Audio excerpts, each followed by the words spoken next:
Hi, I'm Dr. Amy Robbins, and welcome to Life, Death, and the Space Between podcast.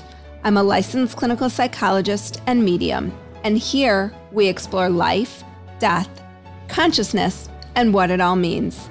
Today, I have internationally known self-help author Monte Farber and Amy Zerner on the show. Monty's inspiring guidance and empathic insights affect everyone he encounters, and Amy's exquisite one-of-a-kind spiritual couture creations, jewelry, and intricate fabric collages exude her profound intuition and deep connection with archetypal stories. God, I'm fumbling all over the place. And healing energies. For 40 years, they've combined their deep love for one another with the work of inner exploration and self-discovery to build the enchanted world of Amy Zerner and Monty Farber, which include books, tools, card decks, and oracles that have helped millions answer questions, find deeper meaning, and follow their spiritual paths. Their new book, Mindful Astrology, is out now. Welcome, Monty and Amy. If you haven't subscribed to my newsletter yet, please go to dramyrobbins.com and go ahead and subscribe. Every other week, I send out guided insights called Soul Wisdoms and also give you a little sneak peek as to what's on the show, what you can hear coming up on wherever you get your podcasts, and also what you can join me live on Fireside for. So Fireside is a platform where you can come on, the audience can ask questions and participate in my show. Also, if you haven't had a chance to check out my Patreon page, just go to Patreon and put in my name, Amy Robbins, and you can see the different levels. If you become a subscriber to any of that, then there's little added bonuses that you get at each level, 5, 10, and 20, or whatever you can to support the show. Thank you all for your support and enjoy the show. Can't forget your name. I know, that's an easy one. I fumbled all over myself here. We wrote it that way just to trip up all the hosts. Well, it worked. It worked. So today we're going to talk. I know your book is on astrology, but I really wanted to talk about tarot and oracle cards because I haven't had anybody on the show yet to talk about those two things, I guess, those two spiritual tools. And I am a complete newbie to this. I just bought my first oracle and tarot cards in March, and then I got your amazing, beautiful cards, which I'm loving, but I really don't understand how they work. So can you explain what is tarot? Maybe we should combine them. What is tarot? Tarot cards. We're going to have our own new creation of tarot cards. Tarot oracle cards. I love it. Wait a minute. Don't tell her that. I'll have to do it in like the next 20 minutes. We'll do it together. Okay, what is tarot and what is oracle? How are they different and how are they used? Well, the tarot is an oracle. An oracle, like the oracle of Delphi, was someone who supposedly the spirits spoke through, the god, goddesses, whatever you want to call it. And people, especially leaders of countries in the Greek area, would come and get oracles from the oracle, because oracle has 3 meanings. It's the place where you go to get the oracle. It's the oracle that's sitting on the three-legged chair in front of the fire, and it's the things that come out of the oracle's mouth. So an oracle is basically putting you in touch with the future, and you have to have a question to come to the oracle. Tarot is a form of oracle that we could argue about all day about where it started, but let's say it started in Italy with the Sforza deck in the Renaissance. And what it basically is to us, to Amy and I, is the first search engine. You ask it a question, you pull one of the 78 cards, you look at the answer, and then you try and figure it out. Just like when you get an answer on Google or DuckDuckGo or something, you got to figure out what's going on because it's never what you really wanted. Well, I mean, in all different cultures, the first Americans would go out and ask nature for an answer. You can read the clouds, or you can read a flock of birds, but the tarot is an ancient system. They argue about the origin of it, you know, the scholars of tarot, but it is all of life is in the 78 cards. So different artists now interpret it in their own way, which is what I did with our Enchanted Tarot. And all of life, like I said, there's frustration, there's joy, there's the court cards, which are people when they come up in a reading. But anything can be made into an oracle, and that's why we kind of specialized in inventing oracle, because they're visual and you can get messages and guidance, and it really puts you, it's like an exercise machine for your intuition, which we all have intuitions, but you have to practice it and use it. And it's not like you rely on the cards. The cards are a trigger, you know, whether it's colors that trigger something or a symbol on the card. And that's why you should have an affinity for the art and love the art when you choose an oracle to use. You know, you're a psychologist, so Jung actually had the best explanation for what an oracle is, which we always use. We use it. We throw it into every book, which is the law of synchronicity. You know, things that occur at the same moment have a relationship of significance, not necessarily causality. So when you think of your question and you shuffle the cards and you pick a card, it's all connected in a way that the chaos theory also explains.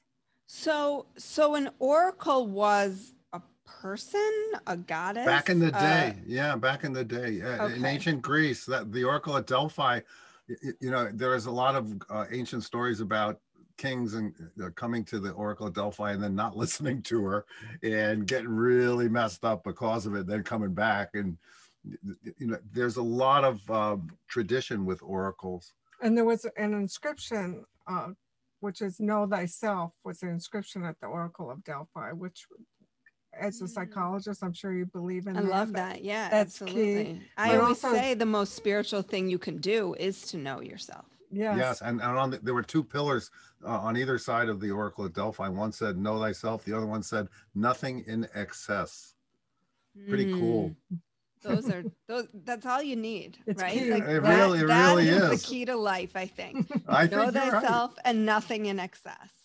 Yeah, for sure. But basically, I mean, we're oracles. People come to us for guidance, and you are an oracle. Yes. So the word oracle can take, you know, on different forms. We're excited about it because, you know, we did our first oracle deck, was called Karma Cards, which was an astrology-based oracle. And it's been out in 18 languages, just came out in Chinese, as a matter of fact. And that was at a time when no one knew what karma was. And now everybody knows what karma is. And we've turned a lot of people between my karma cards and Amy's Enchanted Tarot, which is pretty amazing, which is all these, and they're evergreen titles. They've been out since they came out in 1990, 1988. You know, we've sold hundreds of thousands of copies, and now a lot of people have oracle decks, and we sort of... Well, these things are in the air now, as I'm sure you know. There's a great interest, whether it's from the... Part of like the zeitgeist right now. Yep. Yes. Because it's a direct connection to the divine. You know, it sort of goes around organized religion, and it's sort of going back to our connection with nature. Yeah, it used to be called divination. You know, with speaking of the divine, you know. So you sort of use oracle cards and tarot interchangeably, or are they separate? So okay, because I always thought that they were two separate things. Like the tarot cards have, I don't know, like the Four of Cups or whatever, those different. That's a very defined system.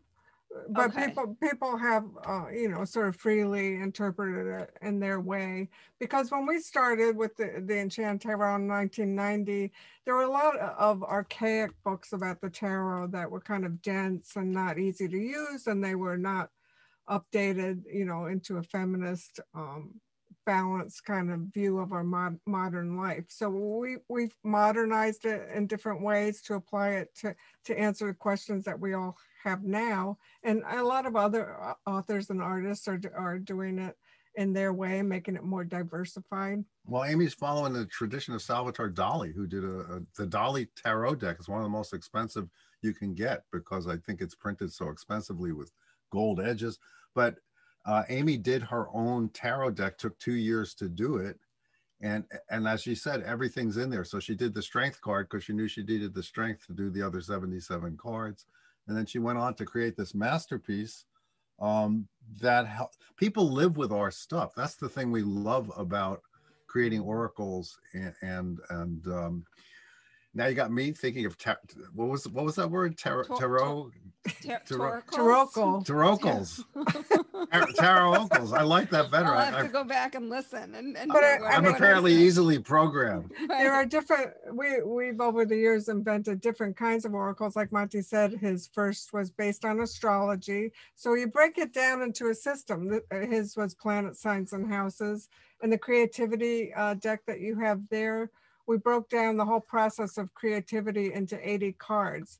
So you have collaboration, you have setbacks, you have partnership, you have, because I'm a fashion designer, I'm an artist, we're authors, we know about the creative process, we know about rejection, we know about rejection. we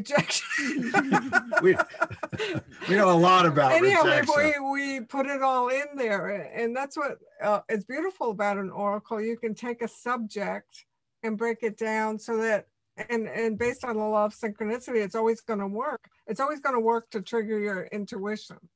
So you could have an oracle deck on relationships. Yeah, we do. Okay. Sorry, we're horrible that way. You know, you're 10 steps ahead. We've covered it. No. It's from the Toracle cards or whatever. The Toracles. I like that so much better than tarot. One of our publishers just asked me if I could do another tarot, and it really is like you immerse yourself in this for a couple of years because you feel each card, and there's a lot of difficult cards because all of life is in there. When I did the tarot, I got rid of those difficult cards first. Right, because she's an Aries. So when you say difficult, so you said every deck has 78 cards, or traditional tarot. Yeah, if it's based on the traditional tarot, there's a tradition to it, which is 78 cards. And there's a spiritual journey that goes through the deck. Yeah, the first 22 cards go from 0 to 21 to make everything really confusing. And the 0 card is the Fool because it represents the unborn soul or the spirit before it's born. And then the number 1 card is the Magician, whereas that represents us in life, where we're here to make magic. We're here to use the elements of the world to make magic and leave our imprint on things. There's a beautiful tradition to the whole meaning behind each card. And how they all tie together. And it's not spooky. I mean, we literally use it like you use a search engine. You have a question, you get an answer. When I ask, I mean, the cards are like become your friends. And you should treat them as friends because, you know, the more you hang out with them, the better friends you get to be. But people are scared, because, as you well know, because people can get the death card. And the death card in the tarot actually means stop or it's over. If you ask is he coming back or is she coming back, and you get the death card, it doesn't mean they're going to die or you're going to die. It means no, it means it's over. It means fall and winter has come. It's done. There's no more leaves on the tree. Yeah. And so what were the original practitioners of oracle readings using it for? I mean, why was someone was the oracle like the shaman of the, you know, yes. Was it that same kind of yes. person? Well, there's people who aren't there. If you're talking about like first peoples, yes, they would throw bones. You know, every tradition has different oracle traditions. In Eastern Europe, they have beans. You know, they read beans. People read coffee and tea leaves. In Scandinavia, they had rune stones. I had someone on talking about the bones from Africa, and it was unbelievable. Oh yeah. Well, I mean, and it's all the same. It's basically you can read anything, but we don't want to read entrails. We don't. We want to read beautiful tarot cards. Yeah, we're unfortunately we're not into entrails. You know, I don't even know what that is. The guts of something, because they used. In other words, in primitive society, that's what they would read. They would read how I think they were faking it personally. I think they just wanted some free meat, and they would do stuff like that. But you know, the word temple. I was looking up the word contemplate, and it has the word temple in it, the same origin. And the temple was a place that was used to make an oracle, to make a prediction, because you know, what the holy person would be asked questions about God or goddess or whatever culture, then the next step is, what about the future? As soon as people realize there was a future, people have been trying to figure it out. So they would go to someone who claimed to know the future. We try and help people do it Read for themselves. so they don't have somebody picking their pocket. Well, I mean, there's so many charlatans, and that's why people have the misconception that it's spooky because of spooky movies or gypsies. You know, there's all that. And there's good gypsies. I'm not saying that, you know, I don't... Nothing against gypsies. That's what I was going to ask. So what does it require to be a good tarot, oracle, toracle? I like it. Totally going with it. I want to in on this next deck. I want to. I say no. The trademark is yours. We know it came out of your mouth. No, you know, the thing is, you got to love people really and understand that everybody's all in the same boat. We all have our problems. Just like your profession. Yeah.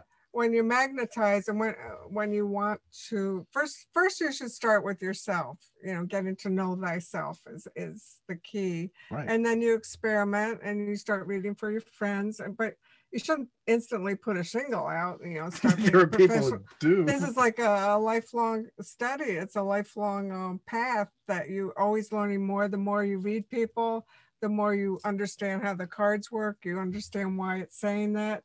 And it's good to get feedback when you do readings for people. You know, this is what the card said. Or keep a log for yourself, a journal for yourself when you sit down and do a reading. It's a ritual. It's a meditation ritual. It's like, now I'm going to tune into the energies around this thing. I'm going to set my anxiety aside, because that all colors it. I mean, it might sound funny, but the cards get mad at you if you become obsessed with a question. Yeah, if you ask them, you're talking to the cards, which is really talking to your higher self. And plus, you got to know that yes, you can be wrong, and yes, you can misinterpret what the cards are saying, or the cards can be wrong because you were drunk or whatever. Yeah, but you know, so it's all, and you should never do oracle readings. I'm going to be saying it, and I'll be sending you a nickel every time I say it. Perfect. You should never do oracle readings when you're drunk or high, but there's a lot of truth to it. I actually posted that today. I don't know whether I knew this conversation was coming up, but I said, I don't think that astrology and tarot, and now I'll have to say, and oracles work, but I know they work. I have a science background. I would not be a scientific person if I did not admit what I have seen to be true. Well, that's like Sir Isaac Newton. Right. Isaac Newton said, when Halley, the comet discoverer, said, how could you believe in astrology? He said, sir, I've studied this, you have not. And Sir Thomas Huxley, who was a big Darwin person, said, I'm too much a skeptic not to believe anything's possible. Mm-hmm. But using toracles is sacred play. It's sacred play is how we like to put it. You're never going to forget me now. You're never going to We weren't going to forget you anyway. Well, your name's Amy, too. Right. So when someone comes into a reading, do they come in with multiple questions? Do they come in with one question? And how does this unfold over the process of, an hour? Because I'm just thinking, okay, pull one card and mine says evolve. And then I read it. And then what do I do? Well, unfolding is exactly what happens, because we tell people the answer is in the question lots of times. And to be more specific, to really... you ask what you want to know. You don't want to say, give me guidance about the rest of my life. Well, I have a book called Quantum Affirmations, and it's a 5-fold process. The first question is, what do you want to know? And believe it or not, a lot of people think they know what they're asking, but that's not really the question. Like they say, I want to meet someone. When it turns out, when you really drill down, you find out it's not that they want to meet someone. They're just tired of being alone right now.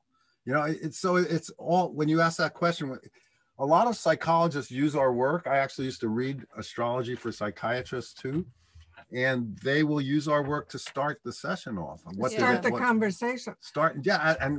We were talking about how it's so important for families to have dinner together. I'm not saying that they should do this at dinner because that's ridiculous. But you know, as if you're doing family game time, Well, what do you think about this word? What do you think about this concept? And then plus you get to teach your kids the word and what it means. I was just going to say, if there is an issue, it's a great way to start the conversation about what's really going on with each person. But what you said, pick one card, you can get a lot out of one card. I always recommend one card readings, and our books explain one card readings and 3-card readings, which are mind, body, spirit. You can start to play with different spreads, and you can do more evolved spreads. But from one card can tell you so much, because you picked a card, but then you can look in the book for a deeper meaning. And all of that, even if one sentence triggers an answer, I don't know if you can ask for a message, you know, what do I need to know right now for my highest good and greatest joy? That's a great question. It's like puts you right in the mindful moment. Right. Monty, you said that there's 5 questions that you well in this one system I have called quantum affirmations. And as I said, I have a science background, so I wrote it based on quantum physics, quantum mechanics, and I started thinking about consciousness as the smallest particle, you know, smaller than light, which is both a wave and a particle, you know, behaves as both ways. And then I started thinking about how do you transform, how do you get into a probable future? It got really crazy. And I realized that there's a way to do it. And so it's a 5-fold process of what do you want? What's your history with your goal? And then think about your gifts. And this is basically to calm yourself down, because fear is the destroyer. Think about something that you're good about, and then blend visualizing your gift with your goal. Like, I want to get more money and I'm a really great parent. So see money coming out of being a great parent, which sounds nuts, actually, as I say. Well, it's about shaking up your way of thinking about what you want. Yeah. So, you know, for instance, people are always looking for love. How am I gonna, I really want my soulmate.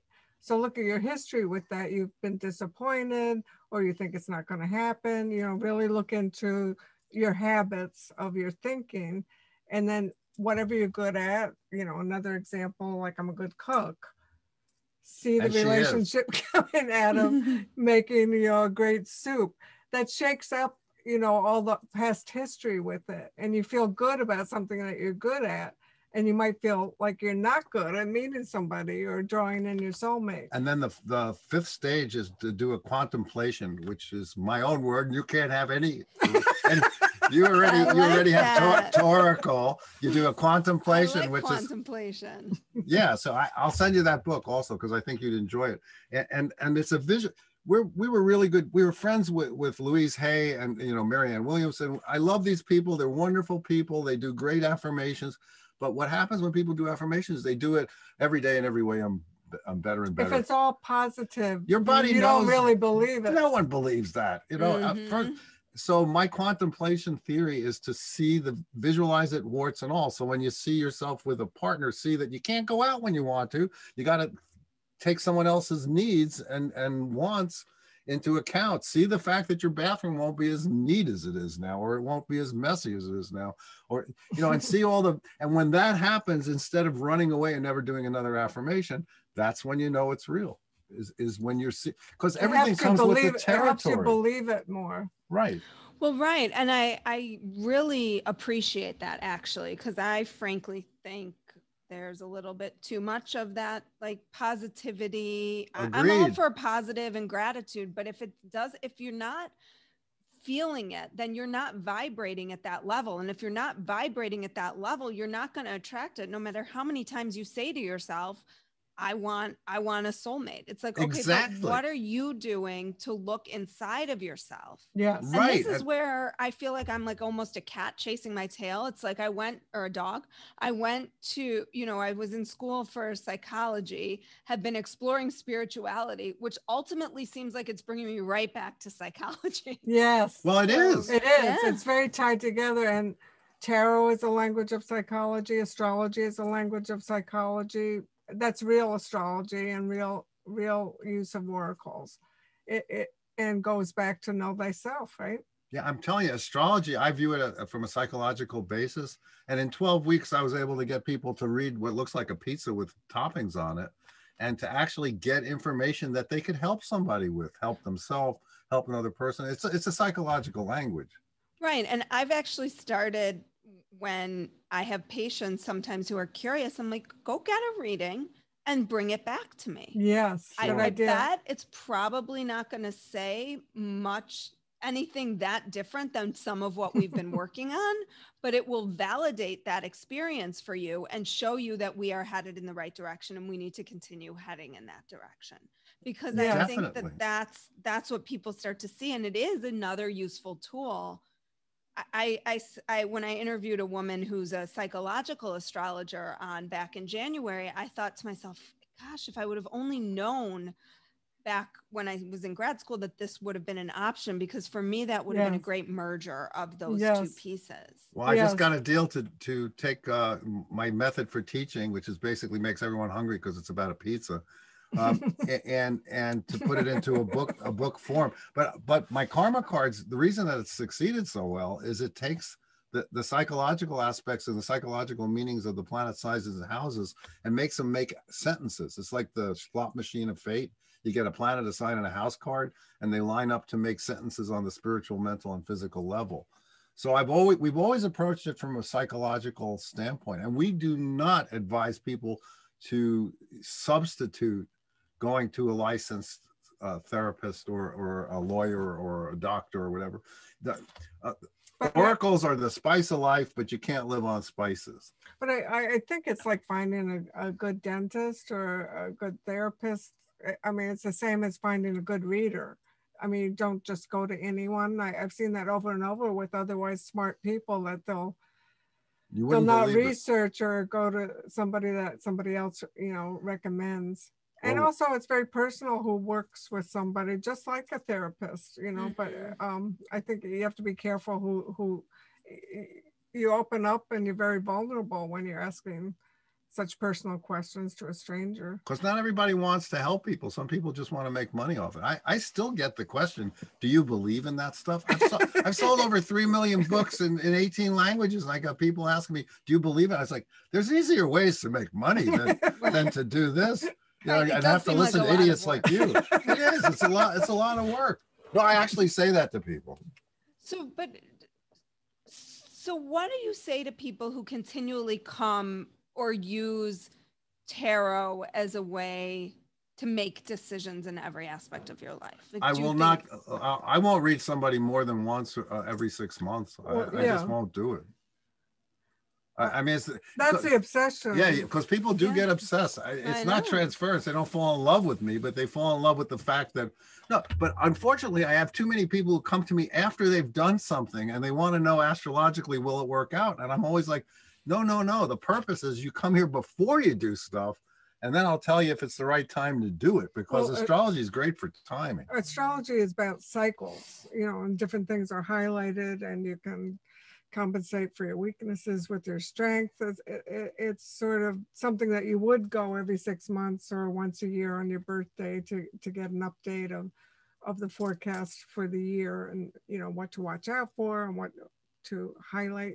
And it's so old. When someone says to you, many happy returns, what they're saying to you is an astrological statement, because the solar return is your birthday. It's when the sun comes back to the position it was on the moment you were born. Because when you're born, you take your first breath, which is why cesarean sections work.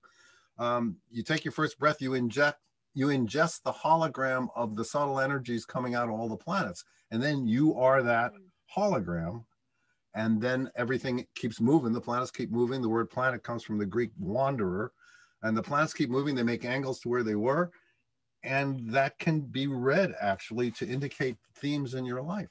It's fascinating. It's so fascinating. It really is. And it's nice to think that, there's some kind of, order out of chaos. I don't want to sound like I'm from the Illuminati or anything. But people do get obsessed and ask the same question over and over, because in the tarot you always want the great outcome, or the sun card, or all the good cards, and then people are very attached to hearing what they want to hear, right? Yep. And I think it gives you a greater perspective when you literally lay the cards on the table and see what the cards have to tell you. And of course, your free will, and we always tell people this, that's the most important thing.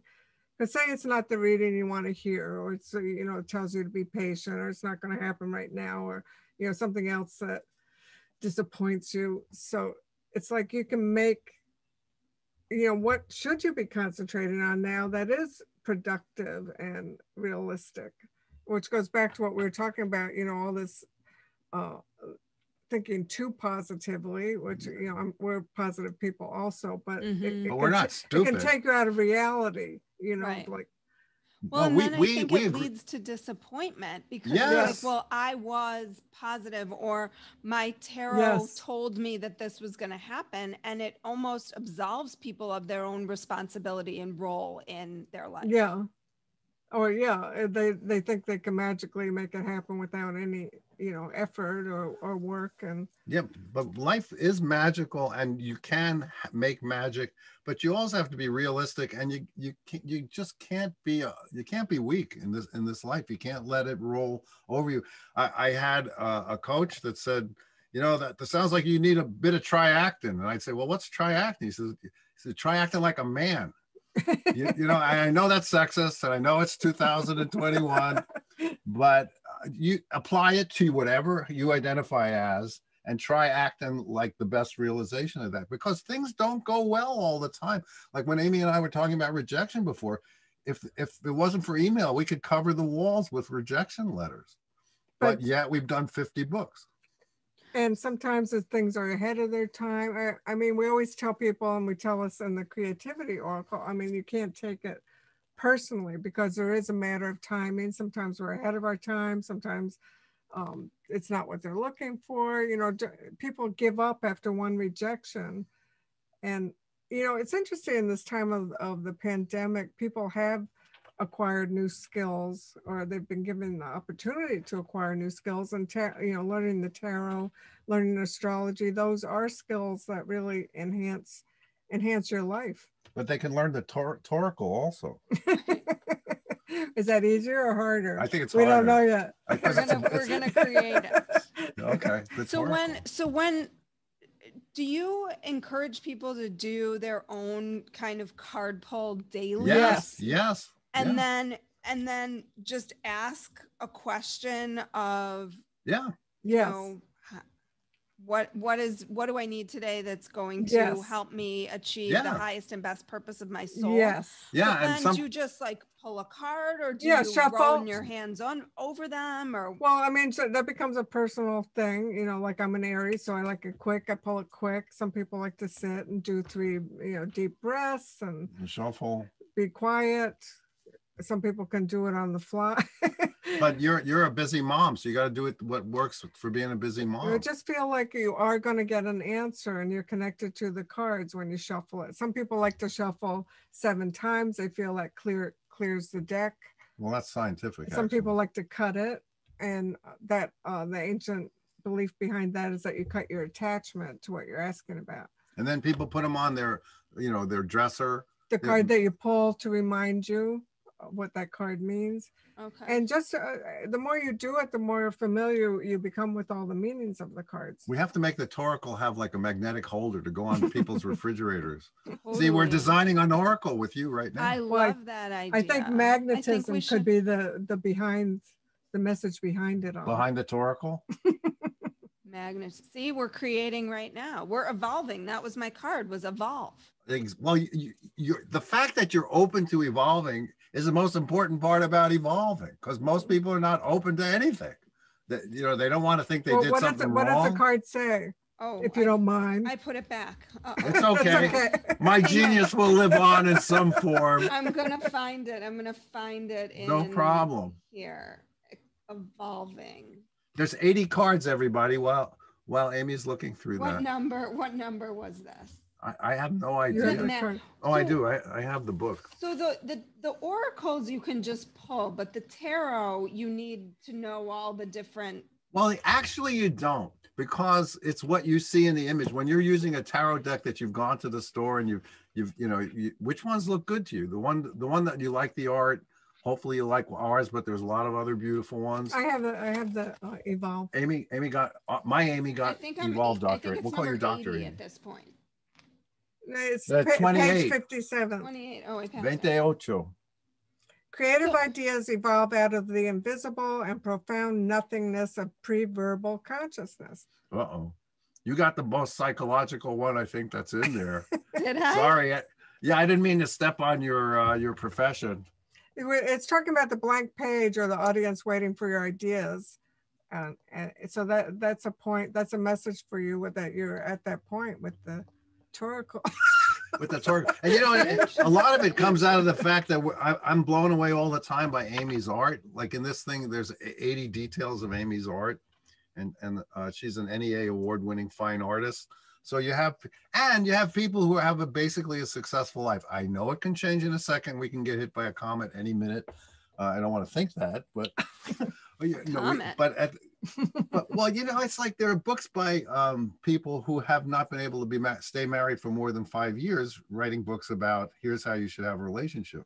We're writing about we know some. Yeah, it's like we know something about love, like the song.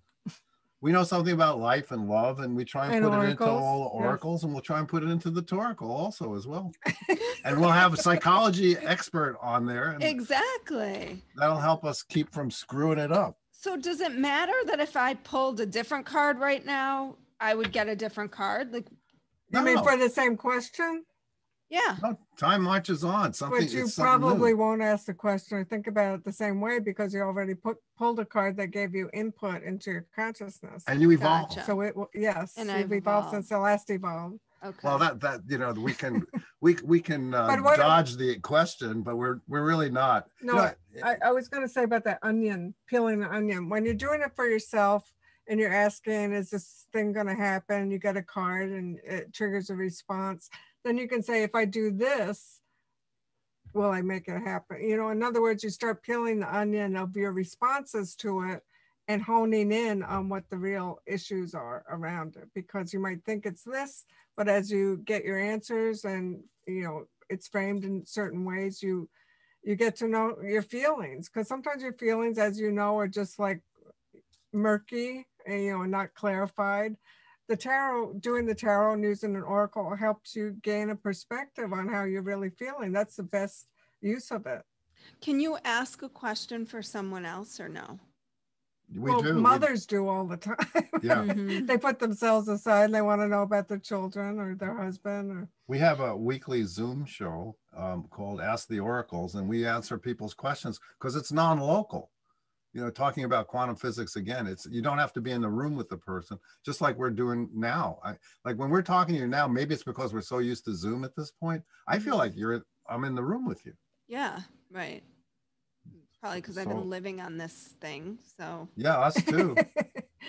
But it was very interesting what people would ask over time. We've been doing it since last August, and so many people wanted to know about moving. And I think because they were locked down, they were fantasizing and having to think, you know, where they really, really want to live, and also what they really, really wanted to do for a living, because they felt they had, like you were saying earlier, they had time to ponder and think and slow down. I think ultimately that is a good thing. So I had one more question, but it has since slipped my mind. Well, that's when you can ask the cards. Yeah, right. What was I just thinking about? What was I gonna ask? Ask the cards later, and then they'll tell you. Oh, I got 3 stuck together. What does that mean? Our friend Jeffrey uses that method, Jeff Pulver of the Pulver Doctrine. Because you can evolve your own methods of using the cards. Yeah. And you don't have fun with that. What are the 3? What are the 3 words? Risk, generosity, and manifestation. Risk being generous, and you will manifest things. It's not a question. I believe that. I believe what you put out comes back at you that way. See, but so it's not that different in terms of psychology, in terms of how you interpret the information that's coming to you. No. I mean, we did not study as you did, and we did not go to school for it as you did. But we're always very interested in people, which is why we're interested in these kind of subjects. Yeah, I mean, the reason I invented karma cards is we go to the parties and I talk to them about their charts, and they'd be fascinated, and then they'd say, well, can you come up with a way where I don't have to have you at my party and I could still have this interesting stuff? So I invented karma cards, which was, you know, I can handle it. You know, I got broad shoulders. I didn't mind. But mindful astrology, we've added a dimension to, everybody knows their sign. It's the one that people ask in bars, oh, what's your sign? But then we added the moon and we added the rising sign. And the rising sign is an amazing concept in astrology. It's how other people see you. Do you know yours by any chance? Did you ever have your chart done? I did. I don't remember.